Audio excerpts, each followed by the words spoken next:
ओम भद्रं कर्णेभिः शृणुयाम देवाः। ओम भद्रं कर्णेभिः शृणुयाम देवाः।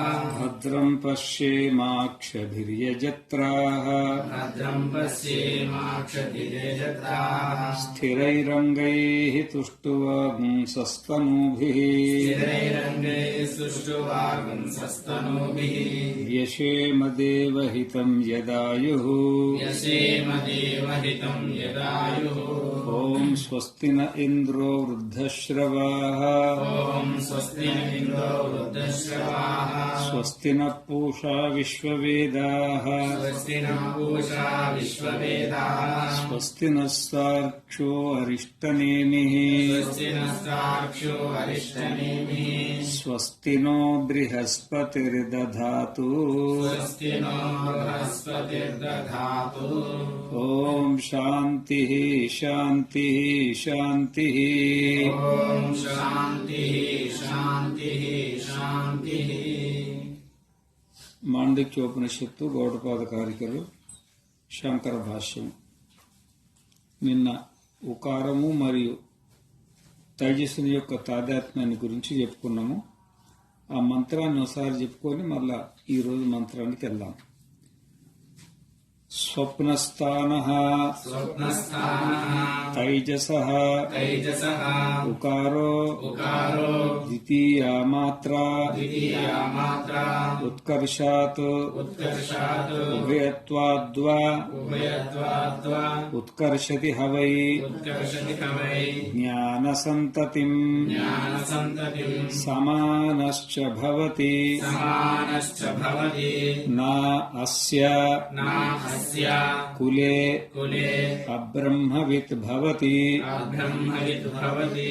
య ఏవం వేద. ఏవం వేద. మనకు 4 స్వరూపాలు. ఒకటి జాగ్రత్త స్వరూపము, ఒకటి స్వప్న స్వరూపము, ఒకటి సుషుప్తి స్వరూపం, ఒకటి తురియ స్వరూపం. తురియ స్వరూపం మన నిజమైన స్వరూపము.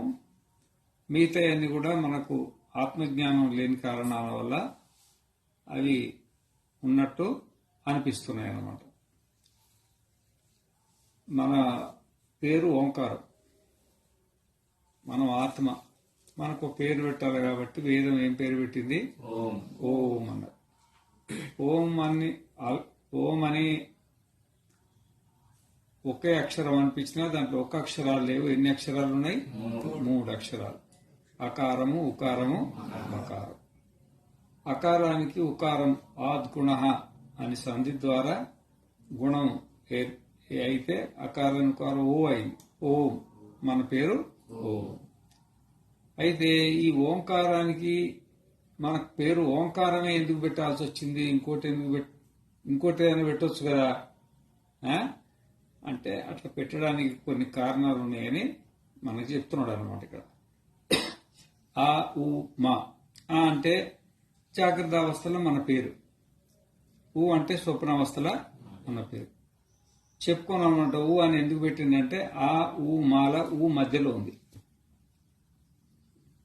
ఆ ఊ మా 3 కలిపితే ఓం అవుతుంది కదా. ఈ 3 అక్షరాల మధ్యలో ఏమున్నది? ఓం. జాగ్రత్త, స్వప్న, సుషుప్తి. ఈ 3 మధ్యలో ఏముంది? స్వప్నం. కాబట్టి అది మధ్యలో ఉంది, ఇది మధ్యలో ఉంది కాబట్టి దీనికి ఊ అని పేరు పెట్టినాము అని చెప్పి తర్వాత దాని ఫలశ్రుతి కూడా చెప్పిండు అనమాట. స్వప్నావస్థలో మన పేరు ఊ. ఇప్పుడు మకారము మరియు ప్రాజ్ఞుని యొక్క తాదాత్మ్యం అంటే మనం సుషుప్తి అవస్థలో మనకు పేరు ఏం పేరు? ప్రాజ్ఞుడు. ప్రాజ్ఞులైన మనకు పేరు ఏంటంటే మా. అయితే ఆ మకారానికి మనకు తాదాత్మ్యాన్ని చెప్తున్నాడు అనమాట మంత్రం. సుషుప్తస్థానః ప్రాజ్ఞో మకారః తృతీయా మాత్రా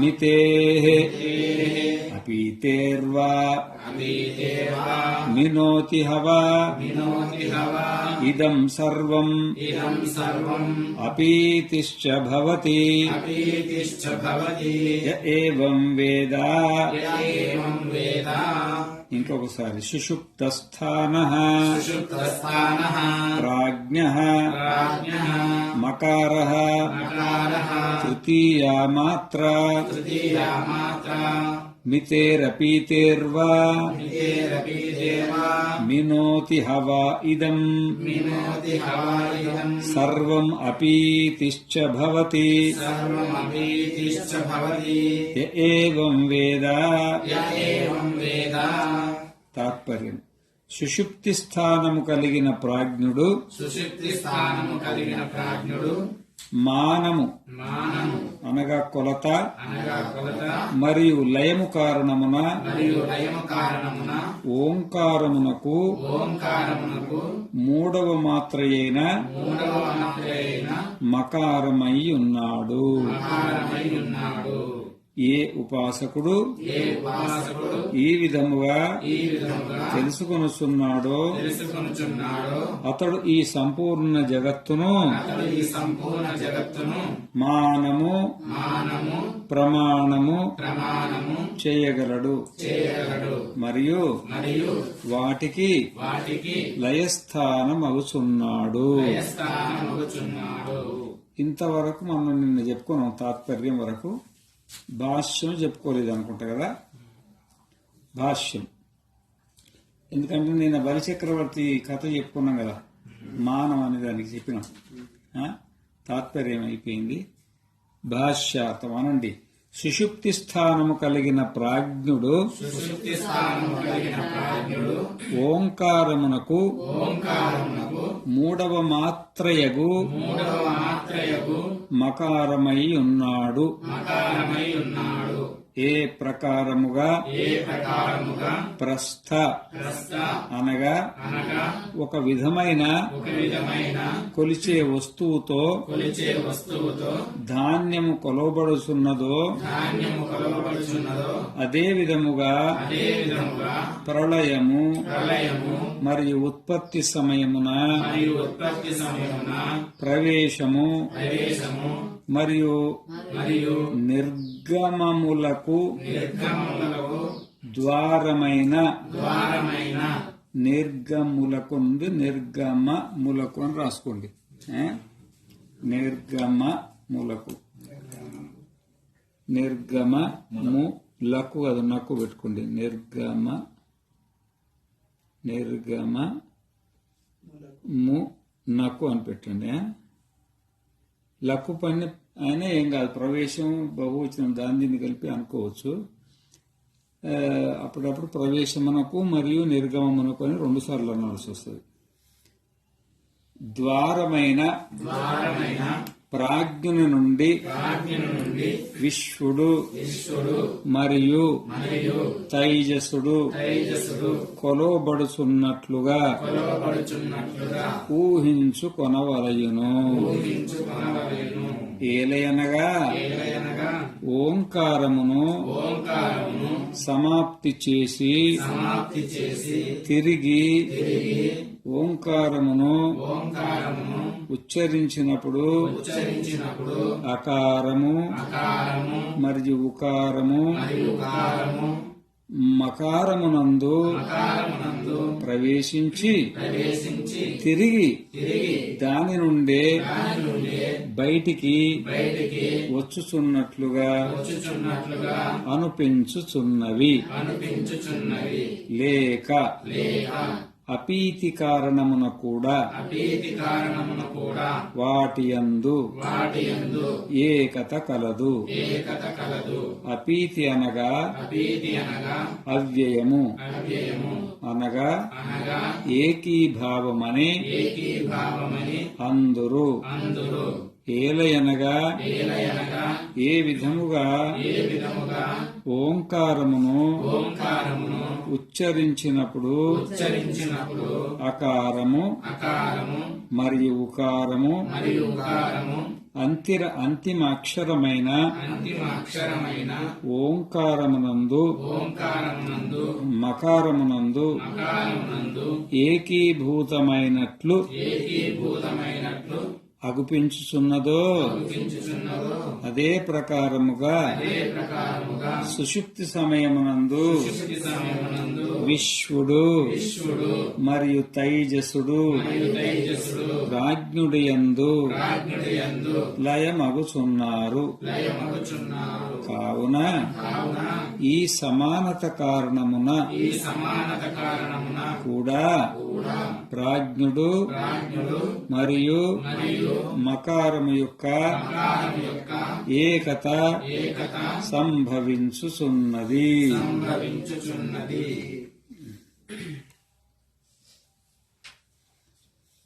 భాష్యం, శాంకర భాష్యం అర్థం అన్నమాట.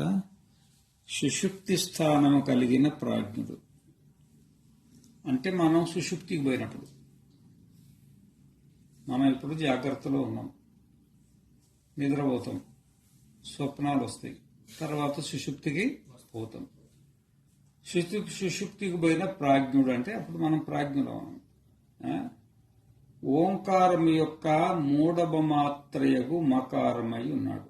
అప్పుడు మనకు ఏం పేరంటే ఓంకారంలో 3వ అక్షరం ఉంది కదా, ఏదది? మా. అప్పుడు మనకు పేరేం పేరు? మా. మా. ఏ ప్రకారముగా ప్రస్థ ఒక విధమైన కొలిచే వస్తువు. ప్రస్థ అంటే ఇప్పుడు మనం పాతకాలంలో ధాన్యాలు కొలిచేవారు. ఇనుముతో చేసేవి. కొన్ని గిద్దలని, కొన్ని సోలలు అంటారు, సోలలని, మానికలని, కుండని. ఇంతే ఉండేది. కుండ పైన అయితే నేను చూడలేదు. ఇక మరి ఈ ప్రస్థ అంటే ఒక ధాన్యాన్ని కొలిచేది. ఏదో ఒకటి అనుకో, దీంట్లో గిద్దన్న అనుకో, చోలన్న అనుకో, మానికన్న అనుకో, కుండన్న అనుకో, ఏదో ఒకటి కొలత ధాన్యాన్ని కొలిచేది. ఏ ప్రకారముగా ప్రస్థతో ధాన్యము కొలవబడుచున్నదో, ప్రస్థతో ధాన్యము కొలవబడుచున్నదో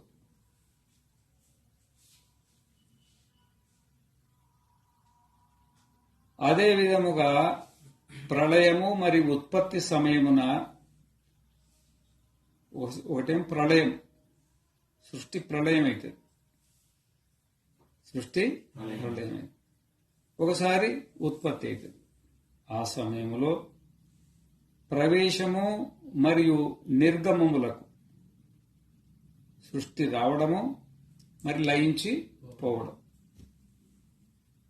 ప్రవేశం అంటే సృష్టి రావడం, నిర్గమం అంటే సృష్టి లయించి. ద్వారమైన ప్రాజ్ఞుడి నుండి మనకు ఈ ప్రాజ్ఞత్వం అంటే సుషుప్తి అనేది ద్వారం. సుషుప్తి అనేది ద్వారం. మనం ప్రపంచంలో ప్రవేశించాలంటే సుషుప్తి ద్వారానే ప్రవేశించాలి. సుషుప్తి అంటే ఏంది? అగ్రహణం. సుషుప్తి అంటే ఏంది? అగ్రహణం. అగ్రహణం అంటే ఏంది? అజ్ఞానం. అజ్ఞానం అంటే ఏంది? మాయ. మాయ అంటే ఏంది? అజ. అర్థమైంది? దానికి ఎన్నో పేర్లు ఉన్నాయి. ఒక 10-15 పేర్లు, ఇంకో ఎక్కువనే ఉంటాయి. 100 దాకా పేర్లు పెడతారు. ఎన్ని పేర్లు పెట్టినా. కాబట్టి మనకు ఇక్కడ సుషుప్తి ఉంది కదా, సుషుప్తి అనేది మనం సుషుప్తి స్థానంలో ఉన్నాం. ఆ సుషుప్తి స్థానం నుండి స్వప్నానికి జాగ్రత్తకు వస్తాం. స్వప్నం జాగ్రత్తకు వస్తాం. అయితే ఈ స్వప్నము, ఈ జాగ్రత్త అనేది దీనికి ఒక కొలత ఉంది. దీనికి ఒక కొలత ఉంది. ఎవరి ప్రారంధాన్ని అనుసరించి వాళ్ళకు స్వప్నం ఉంటుంది, వాళ్లకు సుషుప్తి జాగ్రత్త ఉంటుంది. అందరికి ఒకే కొలత ఉండదు. సర్పంచ్ కొలత ఊరంత ఉంటుంది. ఊరు ఎంత ఉంటుందో అంత ఉంటుంది. ప్రధానమంత్రి కొలత ఎంత ఉంటుంది, దేశం ఎంత ఉంటుందో అంత ఉంటుంది. సూర్యుని కొలత ఎంత ఉంటుంది, సూర్యుని కొలత ఎంత ఉంటుందో నాకైతే తెలియదు, కానీ పెద్దగా ఉంటుంది. సూర్యుడి కిరణాలు ఏడికి పోతే ఆడదాకా ఆయన మొత్తం చూడగలడు. ఆ నుండి ఆయన కొలత అది.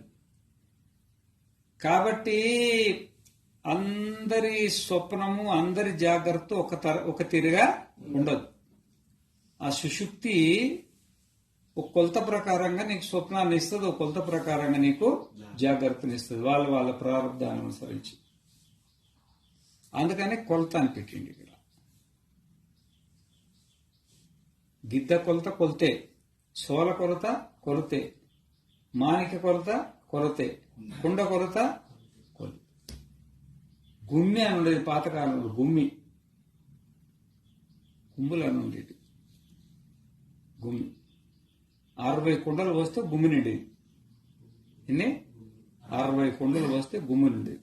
ఆ గుమ్మి నింపినామనుకో ఇక కుండతో కొలవాల్సిన అవసరం ఉండదు. అదో కొలత. అది కూడా ప్రస్తుతమే, అది కూడా ప్రస్తుతమే. వాళ్ళ ప్రారంభాన్ని అనుసరించి మనము సుషుప్తిలో ఉండి స్వప్నాన్ని కక్కుతాం. ఆ విధంగానే జాగ్రత్తను కక్కుతాం. మనమే అట్లా అవుతాం, మనమే ఆ రూపం అవుతాం అన్నమాట. కాబట్టి ఈ స్వప్నానికి జాగ్రత్తకు, ఈ స్వప్నము జాగ్రత్త మన నుండి, అంటే మన సుషుప్తి స్వరూపం నుండి పుడతాయి, మళ్ళీ తిరిగి దాని లోపల లయిస్తాయి. దాని నుండి ఉత్పత్తి అయితే దాంట్లోనే ప్రళయం అయిపోతుంది, లయం అయిపోతుంది. ప్రవేశానికంటే ఉత్పత్తికి, లయానికంటే తిరిగి. ఇప్పుడు మనం సుషుప్తి నుండి బయటకు వచ్చినాం. ఎక్కడికి వచ్చినాం? స్వప్న జాగ్రత్తకు వచ్చినాం. జాగ్రత్త నుండి స్వప్నానికి పోతాం, స్వప్నం నుండి సుషుప్తి. సుషుప్తి మూలం అన్నమాట. ఇది సుషుప్తి మూలం. జాగ్రత్తకు గాని స్వప్నానికి గాని మన సుషుప్తే మూలం. అంటే మన అజ్ఞానమే మూలం, మన అగ్రహణమే మూలం అన్నమాట. దాని నుండి కొలత ప్రకారంగా మానం అని చెప్పింది కదా. మానం అంటే కొలత అన్నమాట. ఇక్కడ మానం ఏం కొలత అంటే ఎవరు కొలత వాళ్ళు, ఎవరు కొలత వాళ్ళు, ఎవరి స్వప్నం వాళ్ళది, ఎవరి జాగ్రత్త వాళ్ళది. ఒక కొలత ప్రకారంగా వస్తుంది, అది నీ ఇష్టం ఉన్నట్టు వస్తుంది అది. అందుకే మానం అనిపించింది. అందుకే మానం అనిపించింది. కొలుస్తుంది స్వప్నాన్ని జాగ్రత్తను కొలిచి బయటకు వస్తుంది. సుషుప్తి కొలిసి వేస్తుంది. అట్లా నువ్వు ఎంత లోపలికి వేసినావో అంత బయటికి వేస్తుంది అది. నీ జాగ్రత్త, నీ స్వప్నాన్ని తీసుకొని లోపలికి పోతావు కదా, ఏమైనా మింగేస్తుంది అది. మింగేస్తుంది ఏమన్నా. నువ్వు ఎంత ఇచ్చినావో అంత వేయడం అంటే దాన్ని ఏమంటారు? కొలత అంటారా అన్నదా? అదే కొలత. లోపల పోయిన తర్వాత మింగేసింది అనుకో, దాన్ని నమ్ముతారా? ఇక అసలు నిద్ర కూడా పోదు. ఇక నిద్ర కూడా పోరు. నీ జాగ్రత్త ఎంతుందో, నీ స్వప్నం ఎంతుందో, ఈ జాగ్రత్త స్వప్నం కలిసి నీ లోపల లయం అయిపోయింది. మింగేసినావు. మింగేసి మళ్ళీ ఏం చేసింది? అది కొలత ప్రకారంగా నువ్వు ఎంత నీ స్వప్నం ఉందో, ఎంత జాగ్రత్త ఉందో కొలత ప్రకారంగా మళ్ళీ మీ అమ్మనే ఇస్తుంది, మీ నాయననే మీ అమ్మనే మీ అమ్మగా ఇస్తుంది, మీ నాయననే మీ నాయనగా ఇస్తుంది, మీ ఇల్లునే మీ ఇల్లుగా ఇస్తుంది, మీ ఊరినే మీ ఊరుగా వస్తుంది అన్నమాట. నీ శరీరాన్ని అంత కొలత ప్రకారంగా, పద్ధతి ప్రకారంగా ఇస్తుందా లేదా?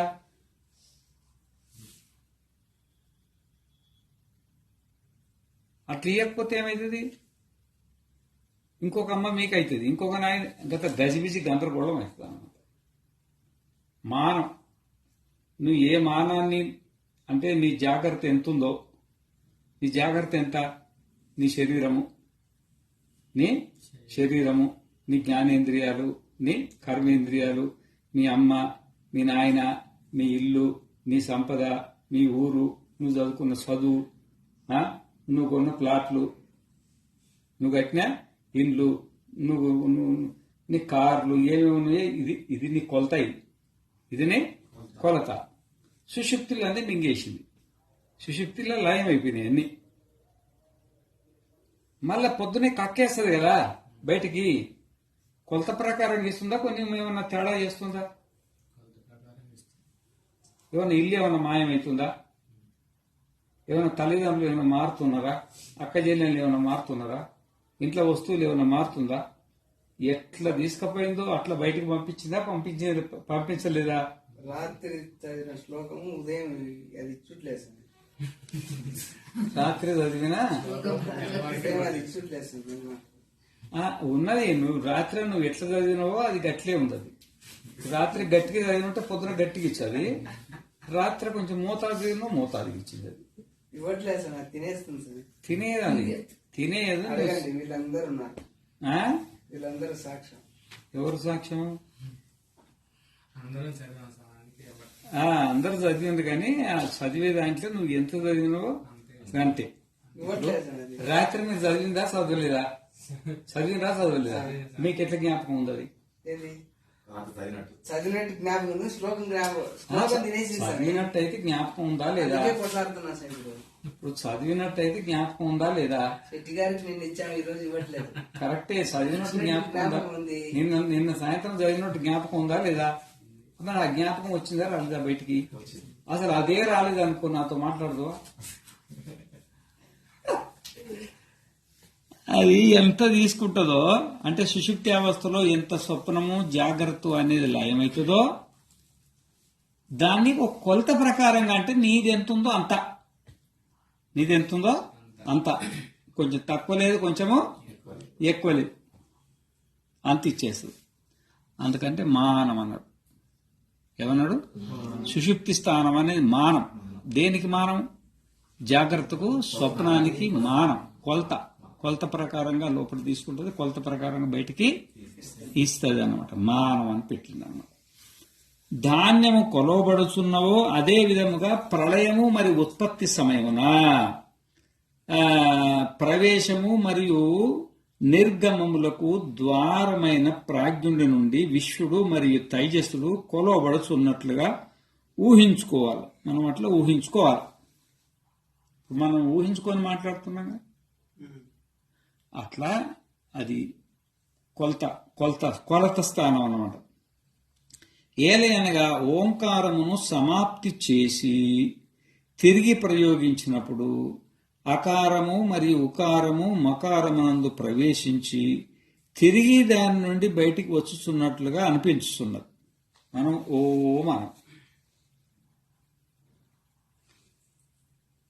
అంటే ఆ ఊ అన్నట్టే లెక్క. సంధ్య అయింది, కానీ సంధ్య అయినా గానీ ఒక్క అక్షరం లేక అనిపించినా గానీ నువ్వు పలికేది మాత్రం 2 అక్షరాలే. ఇలా ఓం అన్నావు. ఓం అన్నప్పుడు అకారము ఉకారం మకారంతో లయం అవుతుంది.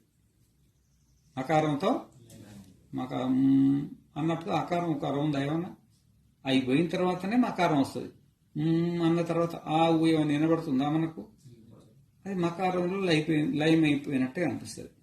మళ్ళా తిరిగి ఓం అనాలనుకో, మళ్ళా ఓం అనాలి.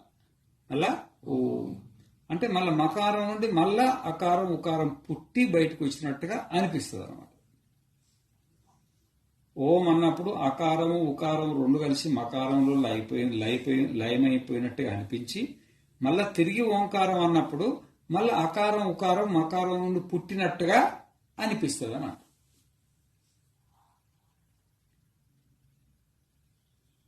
అట్లా ఊహించుకోవాలి. ఓం అన్నాను, ఓం అనగానే ఈ ఓం అన్న కదా, ఓ ఏడికి పోయింది? అది ఓ అన్నావు కదా, ఏడికి పోయింది? మకారంలో లయం అయిపోయింది. జాగ్రత్త స్వప్నం సుషుప్తిలా లయం అయిపోయింది. మళ్ళీ ఇంకొకసారి ఓంకారం అనాలనుకో, మళ్ళా ఓం అనాలి. మళ్ళా ఆ అకారం ఉకారం మళ్ళీ పుట్టిందా పుట్టలేదా? అది మకారం నుండి పుట్టినాయి అని ఊహించుకోవాలి. మకారం నుండి ఏం పుట్టవు, కానీ మన ప్రాజ్ఞుడికి మకారానికి పోలిక చెప్తున్నాడు, కొంచెం దగ్గరి పోలిక అని చెప్తున్నాడు. అకారం అకారమే, ఉకారం ఉకారమే, మకారం మకారమే. ఓదా నోటి పుట్టియదు, వ్యాకరణ శాస్త్ర ప్రకారంగా. ఏమి వీటిని అన్నిటి పుట్టించి స్థానాలు పుట్టిస్తాయి. అక్షరాలను ఏమి పుట్టిస్తాయి?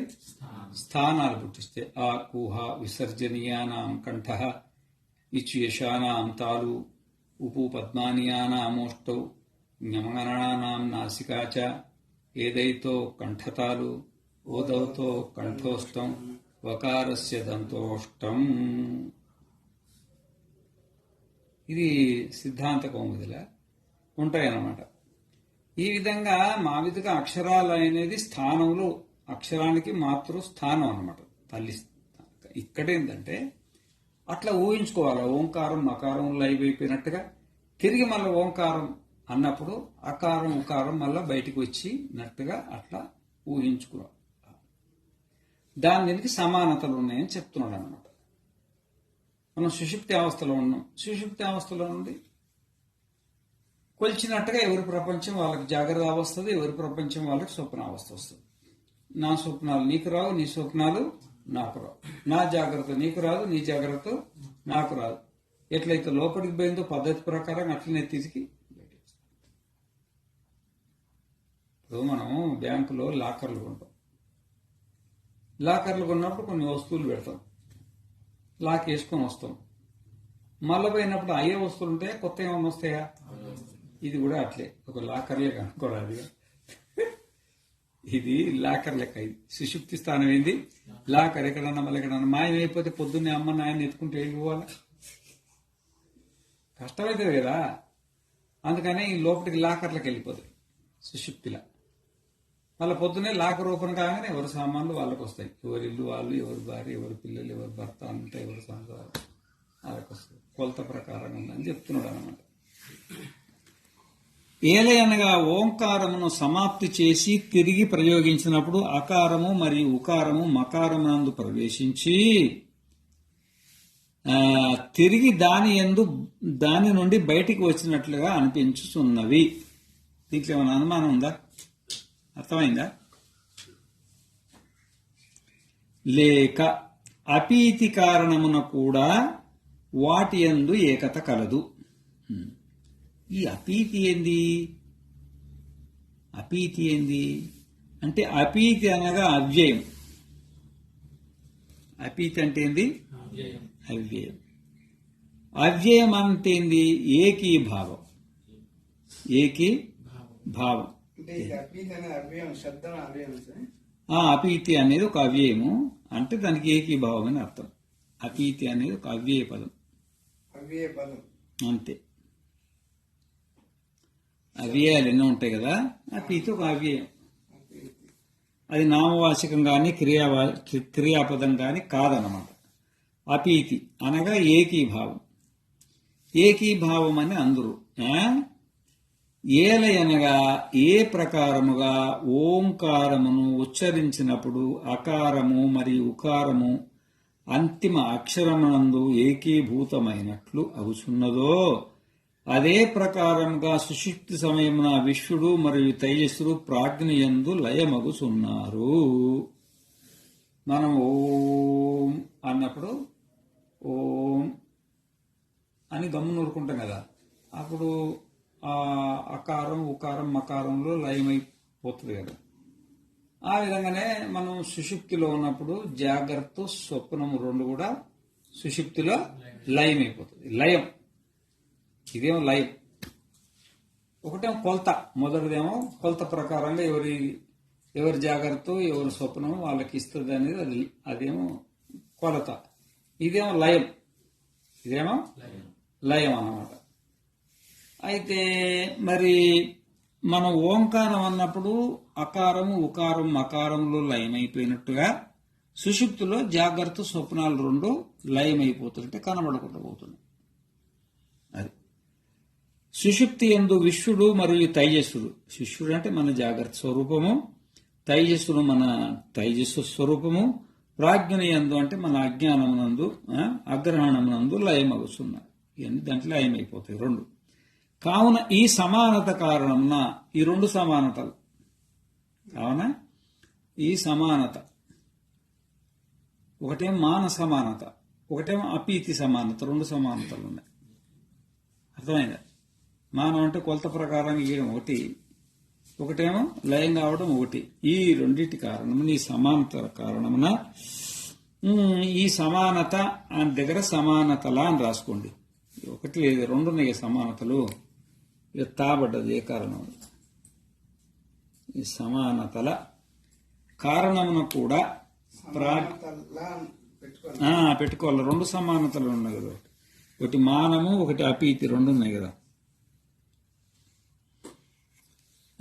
కావున ఈ సమానతల కారణమున కూడా ప్రాజ్ఞుడు మరియు మకారం యొక్క ఏకత సంభవించుతున్నది. కాబట్టి ఈ ప్రాజ్ఞుడికి అంటే మన సుషుప్తి అవస్థలో మన పేరు మా అని పెట్టింది కదా, ఇది సరి అయినదే, ఇది సరి అయినదే. మాకు ఏ లక్షణాలు ఉన్నాయో మనకు కూడా అవే లక్షణాలు ఉన్నాయి. లక్షణాలు సమానం ఉన్నందువల్ల మనకు మా అని పేరు పెట్టడంలో తప్పేమీ లేదు. జాగ్రత్త అవస్థలో మన పేరు ఆ, స్వప్నావస్థలో మన పేరు ఊ, సుషుప్తి అవస్థలో మన పేరు మా. ఈ మూడు కలిస్తే మనం ఏమైనా ఓం. ఒక్క రోజుకు ఒక ఓంకారం అవుతుంది. మనం ఒక రోజు కంటే మూడు తిరగాలి చక్రం. ఏ చక్రం? జాగ్రత్త, స్వప్నము, సుషుప్తి మూడు అయిపోతే మనకు ఒక ఓంకారం అయిపోతుంది. వారానికి ఎన్ని ఓంకారాలు అయితాయి? 7. నెలకి ఎన్ని ఓంకారాలు అయితాయి? 30. సంవత్సరానికి ఎన్ని ఓంకారాలు అయినాయి? 365. అట్లా ఇప్పటి వరకు నీకు ఎన్ని ఓంకారాలు అయినాయి? 365 ఇంటూ 42 కోట్లు. అదే ఇక అన్ని ఓంకారాలు అయినాయి. అన్ని ఓంకారాలు జపం చేసినట్టు నువ్వు. నీకు తెలియకుండానే జపం జరిగిపోతుంది. అది మనకు తెలియకుండానే ఓంకార జపం, రోజుకొక ఓంకారం జపం జరిగిపోతుంది. ఇప్పుడు మనకు తెలుస్తుంది, ఓహో రోజు జరిగిపోతుందా, ఇప్పుడు ఇన్ని జపాలు అయిపోయినాయని మనకు తెలుస్తుంది. ఇన్నిసార్లు మనం ఓంకారం జపం అయిపోయిందని. ఇప్పుడు ఈ ప్రకారముగా తెలుసుకున్న వారికి కలుగు ఫలితమును చెప్పుచున్నారు. ఇక మరి ఈ విధంగా నా పేరు మకారము, మకారానికి నాకున్న సమానతలేంటివి? నాకు తగ్గట్టు పేరు పెట్టాలి కదా. నేను ప్రాజ్ఞని, నాకు తగ్గట్టు పేరు పెట్టాలా?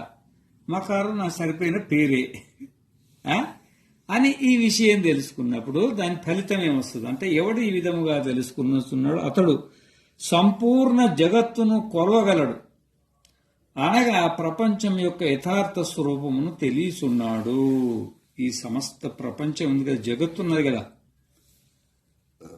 సంపూర్ణ జగత్తు. జగత్ అంటే ఏంటి? జగత్ అంటే ఏంది? నీ జాగ్రత్త అవస్థ నీ జగత్తు, నా జాగ్రత్త అవస్థ నా జగత్తు. ఉండే జగత్తు ఇంతే. కానీ ఆ జగత్తు కూడా 14 లోకాల కింద విభాగం అయింది. ఎంత? 14 లోకాలు. ఈ సంపూర్ణమైన జగత్తు యథార్థ స్వరూపం. యథార్థ స్వరూపం. యథార్థ స్వరూపం అంటే ఏంది? ఉన్నది ఉన్నచ్చు. మేడి పండు చూడు మేలమై ఉండును, పొట్ట వెప్పి చూడు పురుగులుండు.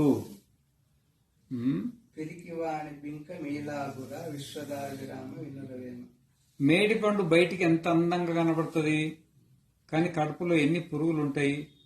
అట్లా సంసారం ఎంత అందంగా కనబడుతుంది బయట చూస్తే. వాళ్ళ ఇల్లు, వాళ్ళ వాకిలి, వాళ్ళ పిల్లలు, వాళ్ళ చదువులు, వాళ్ళ కార్లు బయట చూస్తే మేడి పండు ఉన్నట్టే ఉంటాయి. కానీ లోపల పోయి చూస్తే అవి ఎట్లుంటది. అట్లా ఈ ప్రపంచం ఇంద్రుడు బాగుండని అనుకుంటాం, చంద్రుడు బాగుండని అనుకుంటాం, సూర్యుడు బాగున్నాడు అనుకుంటాం, బ్రహ్మదేవుడు మాకంటే బాగున్నాడు అనుకుంటాం, ఆ పక్కింటి వాళ్ళు మనకంటే బాగున్నాం, మా స్నేహితుడు మనకంటే బాగున్నాం అనుకుంటాం అన్నమాట. ఈ విషయంగా తెలిస్తే, నీకు మకారం మన యొక్క స్వరూపం కరెక్ట్ అని తెలిస్తే, ఈ వ్యవహారం అంతా బయలైపోతుందంట. యథార్థ స్వరూపము బయటపడిపోతుంది.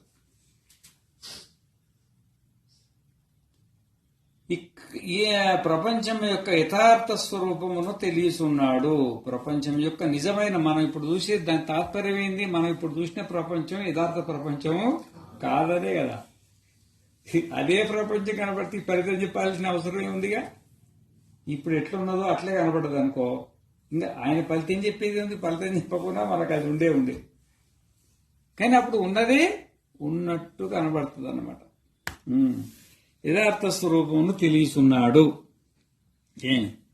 ఒకసారి రమణ మహర్షుల వారిని ఒక ఆయన చెన్నైలో ఎక్కడో పెద్ద ఇల్లు కట్టిండట. 6 అంతస్తుల ఇల్లు బాగా అందంగా కట్టిండట. ఈ స్వామి మైలు చూస్తురా ఊకే భంగపడి, సరే ఎందుకు వచ్చిన పోరు, ఇంటిలోని పోరు ఇంతింత కాదు అన్నారు కదా భక్తుడా, సరే వస్తా అని పోయినట్టు. పోయి రమణ మహర్షి రామకృష్ణ పరమహంస ఇద్దట్లే ఎవరో పక్క. అయితే తీసుకొని పోయిందనమాట. 1వ అంతస్తు 6 అంతస్తులు. ఇక వర్ణన చేస్తుందన్నమాట, కింద నుండి పై దాకా అంతా వర్ణన చేసి స్వామి మీకు ఎట్లా అనిపించింది అని అడంట.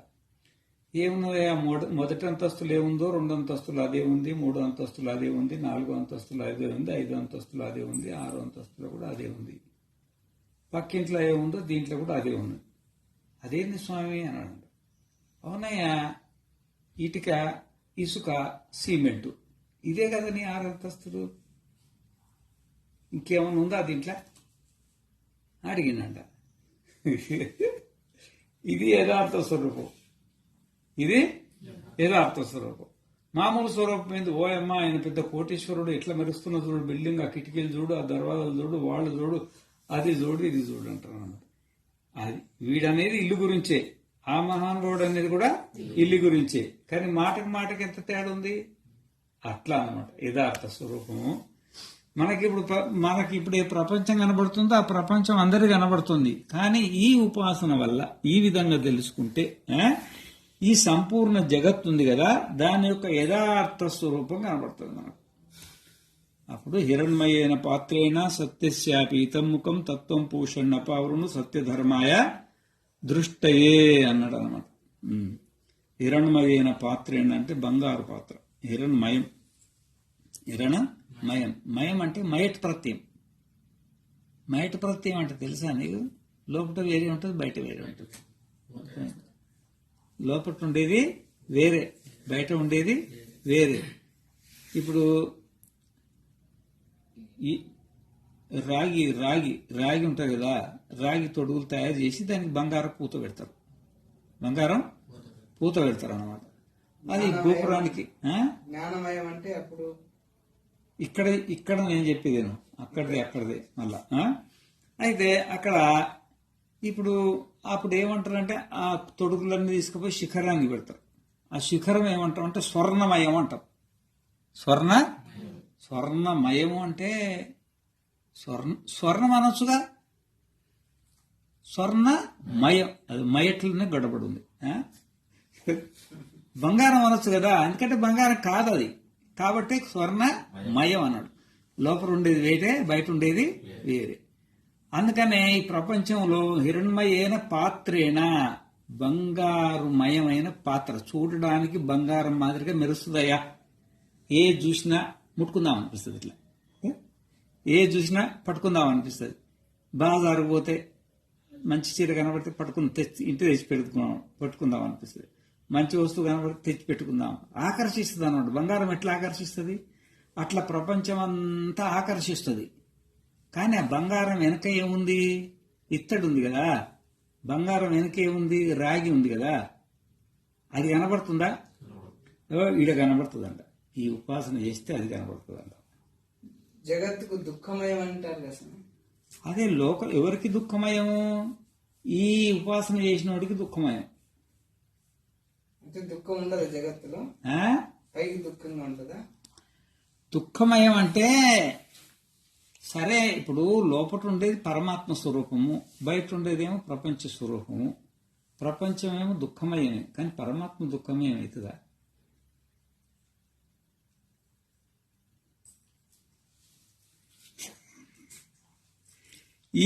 ఇప్పుడు ఈ ప్రకారముగా తెలుసుకున్న వారికి కలుగు ఫలితమును చెప్పుతున్నాడు. ఎవడు విధముగా తెలుసుకున్నాడు అతడు సంపూర్ణ జగత్తును కొలవగలడనగా ప్రపంచం యొక్క యథార్థ స్వరూపమును తెలియచున్నాడు. ప్రపంచానికి 2 స్వరూపాలు ఉన్నాయి.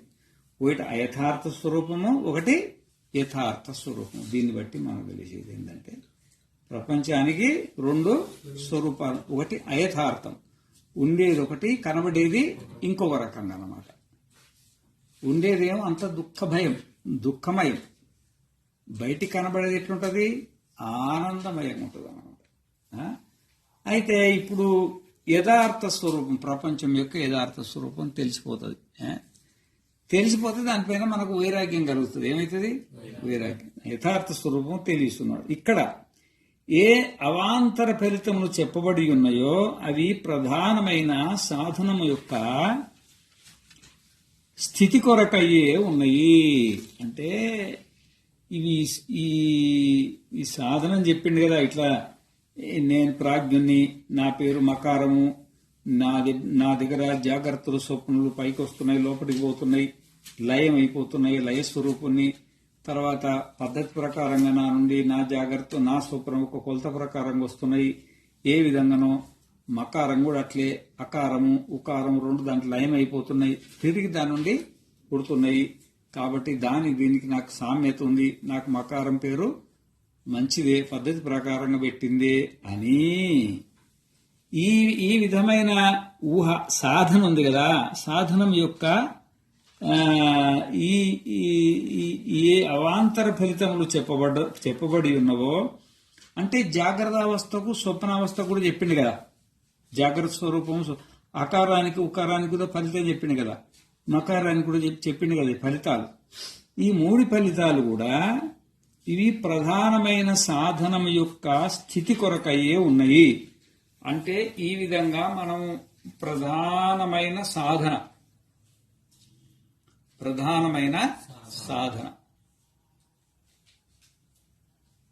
అంటే మనకు 4 స్వరూపాలు ఉన్నాయి. ఒకటేమో నిజమైన స్వరూపం, 3 ఏమో కల్పిత స్వరూపాలు. ఈ కల్పితాన్ని తీసేసి మన ప్రధానమైన ఆత్మస్వరూపం ఉంది కదా, ఆత్మస్వరూప స్థితిలో ఉండాలి కదా. ఆ స్థితి కోసమే ఈ ఉపాసనలు చెప్పినాడు, ఎంకరేజ్ చేయడానికి. ఇది మనకు ప్రధానం కాదు, మన స్వరూప స్థితే మనకు ప్రధానము అని చెప్పిండు అనమాట. మంత్రం ఒకసారి అనండి, ఇంతకు ముందుది. సుషుప్తస్థానః ప్రాజ్ఞో మకారః తృతీయా మాత్రా మితేరపీతేర్వా మినోతి హవా ఇదం సర్వం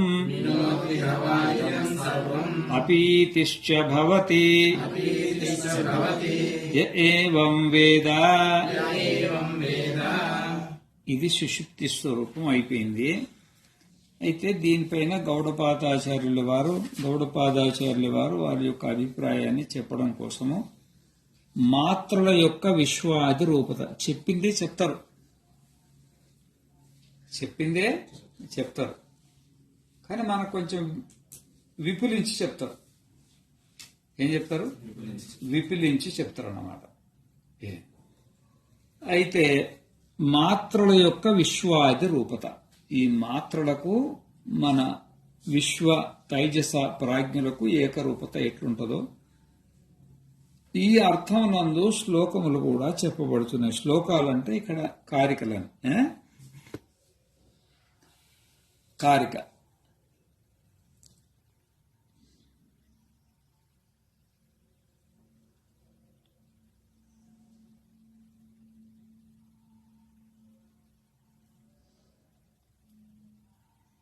అనండి. విశ్వస్య అత్వ వివక్షాయాం ఆది సామాన్యముత్కటం మాత్రా సంప్రతిపత్తౌ స్యాత్ ఆప్తి సామాన్యమేవ చ. మళ్ళొకసారి. విశ్వస్య అత్వ వివక్షాయాం ఆది సామాన్యముత్కటం మాత్రా సంప్రతిపత్తౌ స్యాత్ ఆప్తి సామాన్యమేవ చ. తాత్పర్యం విశ్వనకు అత్వము అకారమాత్రత్వము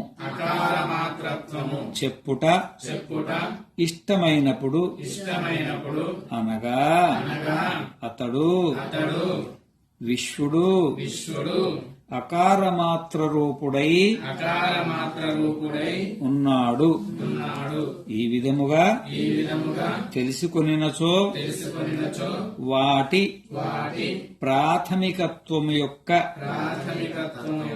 సమానత స్పష్టముగానే ఉన్నది.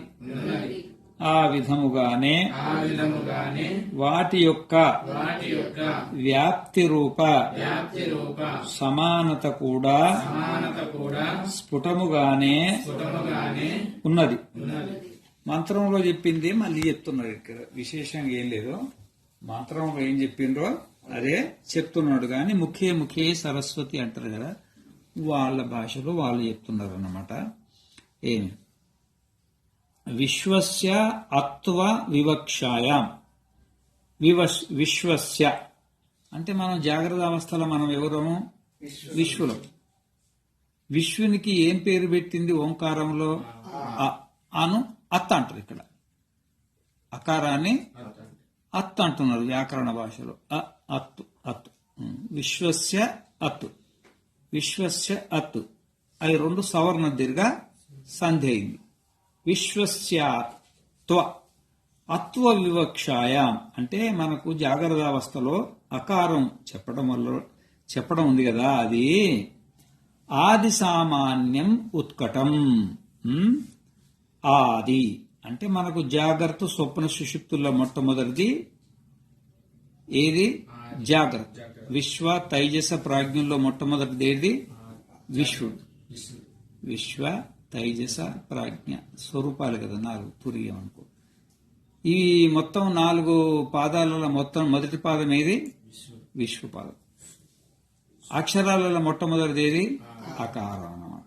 వివక్షాయం ఆది సామాన్యం. ఇది జాగ్రత్త అవస్థ మొదటిదే, అకారం కూడా మొదటిది, ఆది సామాన్యం. ఈ 4 పాదాలలో మొట్టమొదటి పాదం విశ్వడు.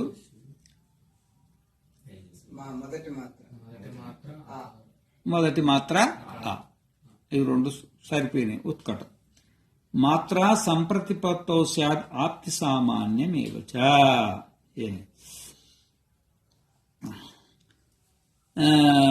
ఆప్తి సామాన్యమేవచ వాటి యొక్క ప్రాథమికత్వం యొక్క సమానత స్పష్టముగానే మొట్టమొదటిదన్నమాట. ఆ విధముగానే వాటి యొక్క వ్యాప్తి కూడా సమానతకు స్పష్టముగానే ఉన్నది. ఆప్తి సామాన్యమేవచ. ఆప్తి సామాన్యమేవచ.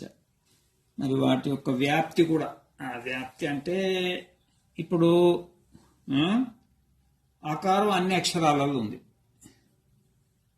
అన్ని అక్షరాలలో అకారం ఉందా లేదా?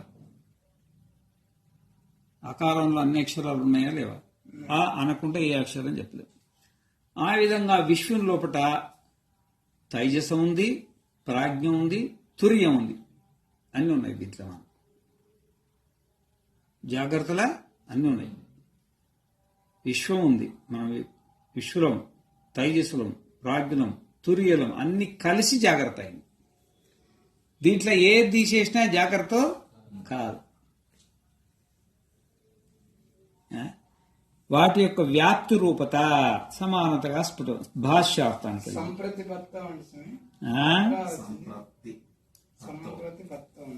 మాత్ర సంప్రతిపత్తో సంప్రతిపత్తి. అదే మాత్ర ఉంది కదా, ఆప్తి సామాన్యం ఏవచ్చ. మాత్ర సంప్రతిపత్తవు ఆప్తి సామాన్యం. ఇట్లా ఇది షష్ఠి సప్తమి అంటాం కదా.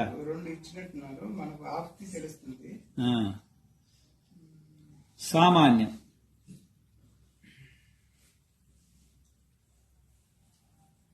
ఇప్పుడు అక్షరాలల్లా మొదటిది అకారం, అవును స్వామి. పాదాలల్లా మొదటిది విశ్వడు. తర్వాత అకారంలో అన్ని అక్షరాలు కలిసి ఉన్నాయి, విశ్వంలో అన్ని పాదాలు కలిసి ఉన్నాయి, అన్ని పాదాలు కలిసి ఉన్నాయి. అది సామాన్యం అంటారు. ఏమంటారు? సామాన్యమే వచ్చు, అతి సామాన్యమే వచ్చు. భాష్యార్థం అనండి. ఏ సమయములో విశ్వనకు అత్వము అనగా అకారమాత్రత్వము చెప్పుట ఇష్టమగుచున్నదో అప్పుడు ముందు చెప్పిన న్యాయము ద్వారా వాటి ప్రాథమికత్వము యొక్క సమానత ఉత్కటము అనగా ఉద్భూతము అనగా ప్రకట రూపమున అగుపడుచున్నది. మాత్ర సంప్రతిపత్తౌ ఇతి అత్వ వివక్షాయాం ఈ పదము యొక్క వ్యాఖ్యయే అయి ఉన్నది. తాత్పర్యమేమనగా ఏ సమయమున విశ్వుని అకారమాత్రత్వము జ్ఞానము కలుగుచున్నదో ఆ సమయమున వాటి వ్యాప్తి యొక్క సమానత్వము స్పష్టముగానే ఉన్నది. ఇక్కడ చ శబ్దము ద్వారా ఉత్కటము ఈ పదము యొక్క అనువృత్తి చేయబడుచున్నది. సామాన్యమేవ చ అన్నాడు కదా, ఈ చ అనేది కొంచెం విడదీసి రాసుకోవాలి. చ పదానికి ఏంటంటే ఉత్కటము అని తాత్పర్యం చెప్పిండు. మంత్రంలో చ ఉంది కదా, సామాన్యమేవ చ. చ అనేది కొంచెం పక్కగా జరపాలి. చ అనేది ఉత్కట పదాన్ని యొక్క అనువృత్తి అన్నమాట.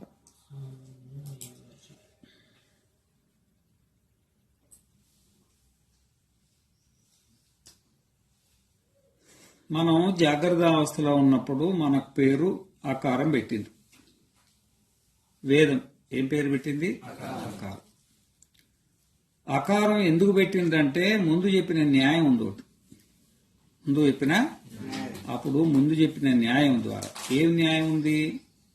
అన్ని అక్షరాలలో మొదటిది అకారం.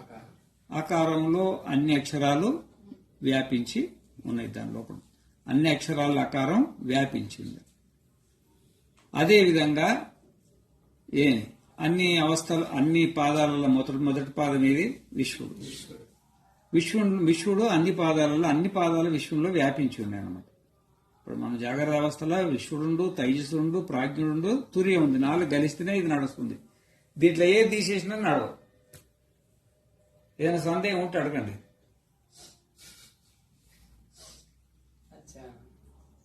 అంటే విశ్వంలో తైజస్సు ప్రాజ్ఞులు కూడా ఉంటారు. అందరు ఉన్నారు. విశ్వన్నాడు, తైజస్సున్నాడు, ప్రాజ్ఞుడున్నాడు, తుర్యుడు, 4 ఉంటేనే నడుస్తుంది. దీంట్లో ఏది తీసేసినా నడవని నడవు. ఏమైనా సందేహం ఉంటే అడగండి.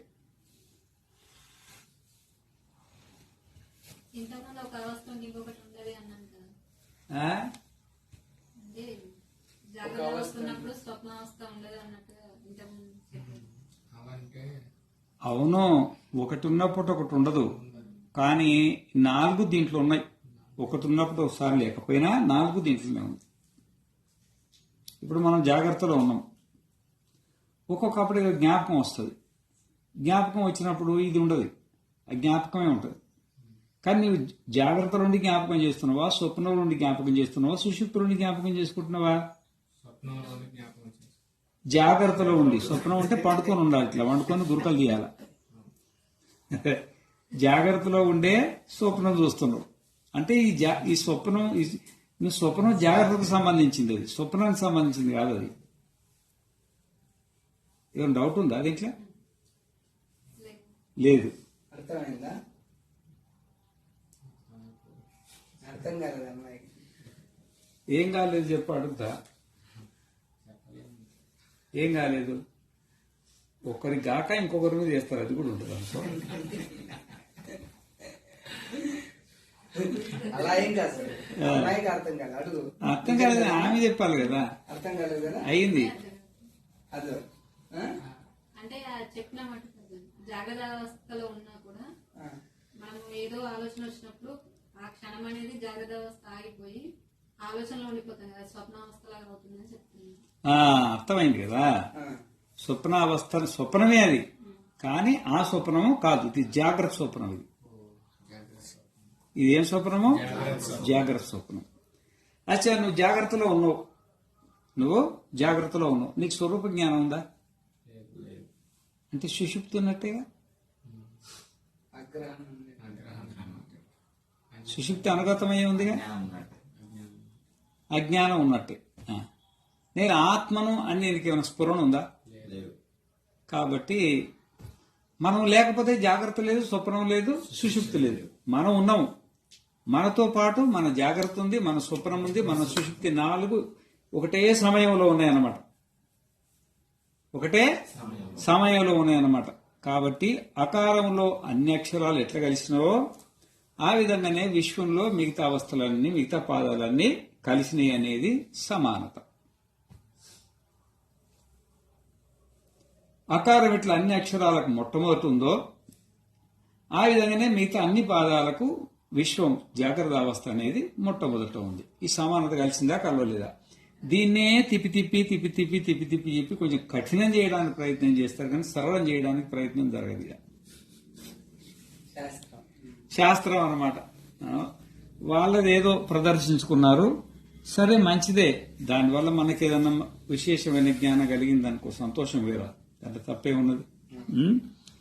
ఏ సమయముందుకు విశ్వనకు అత్వము అనగా అకార మాత్రము చెప్పుటకు ఇష్టమగుతున్నదో అప్పుడు ముందు చెప్పబడిన న్యాయము ద్వారా వాటి ప్రాథమికత్వం యొక్క సమానత ఉత్కటము అనగా ఉద్భూతం అవుతున్నది, ప్రకటనం అవుతుంది. మాత్రా సంప్రతిపత్తవు ఇది అత్వ విపక్షాయాం ఈ పదం యొక్క వ్యాఖ్యయే అయ్యున్నది. ఏమి మాత్రా సంప్రతిపత్తౌ స్యాత్ ఆప్తి అత్వ వివక్షాయాం. మాత్రా సంప్రతిపత్తౌ ఇది అత్వ వివక్షాయం అనే పదం యొక్క వ్యాఖ్యానమయ్యే ఉన్నది. అత్వ వివక్షాయామన్నా మాత్రా సంప్రతిపత్తమన్నా ఒకటే అర్థం.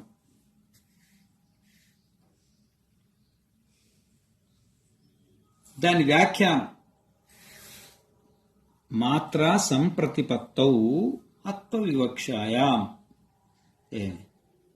ఈ పదం యొక్క తాత్పర్యమేమనగా ఏ సమయమున విశ్వుని అకారమాత్రత్వము జ్ఞానం కలుగుతున్నదో అప్పుడు నేను విశ్వుని, నేను జాగ్రత్తావస్థలో ఉన్నా, నాకు ఇప్పుడు ఏం పేరు? ఆ. ఎందుకు ఆ పేరు వచ్చింది అంటే నేను అవస్థలల్లా మొదటున్నా, అది అక్షరాలల్లా మొదటుంది కాబట్టి దానికి సరిపోయింది. అకారంలో అన్ని అక్షరాలు ఉన్నాయి, విశ్వంలో కూడా అన్ని పాదాలు ఉన్నాయి కాబట్టి సరిపోయింది అని ఎప్పుడైతే నీకు జ్ఞానం కలుగుతుందో ఆ సమయమున వాటి వ్యాప్తి యొక్క సమానత్వము స్పష్టముగానే ఉన్నది. ఇక్కడ చశబ్దం ద్వారా ఉత్కటము ఈ పదం యొక్క అనువృత్తి చేయబడుతున్నది, అంటే స్పష్టమవుతుందని తాత్పర్యం అన్నమాట. ఎక్కువ మీరు ఈ సంస్కృతంలోకి దూరొద్దు, మీకు విషయం అర్థమైందా? ఎందుకంటే ఇది పండితులకు సంబంధించిన వ్యవహారం. ఇది పండితులకు సంబంధించిన వ్యవహారం. మీకు పాండిత్యం కావాలంటే లోపల దూరి చెప్తా, కానీ జ్ఞానం కావాలంటే జ్ఞానం పైనే పోవాలి. ముందేం చెప్పిండో అదే చెప్పిండు, మాటలు మారినాయి, అక్షరాలు మారినాయి, శబ్దాలు మారినాయి, పద్ధతి మారింది. ఇంకొకటి ఏం లేదు, అదే మాత్రం ఉన్నది ఇక్కడ చెప్పింది అన్నమాట. అనండి కార్యక్రమం మళ్ళీ ఒకసారి. విశ్వస్య అత్వ వివక్షాయాం ఆది సామాన్యం ఉత్కటం మాత్ర సంప్రతిపత్తౌ స్యాత్ ఆప్తి సామాన్య మేవ చ. ఇది కారిక. ఓం భద్రం కరుణేభిః శృణుయామ దేవాః భద్రం పశ్యేమాక్షభిర్యజత్రాః స్థిరైరంగైః సుష్ఠువాగుంసస్తనూభిः వ్యశేమ దేవహితం యదాయుః. స్వస్తి న ఇంద్రో వృద్ధశ్రవాः స్వస్తి నః పూషా విశ్వవేదాः స్వస్తి నస్తార్క్ష్యో అరిష్టనేమిः స్వస్తి నో బృహస్పతిర్దధాతు. ఓం శాంతి శాంతి శాంతి.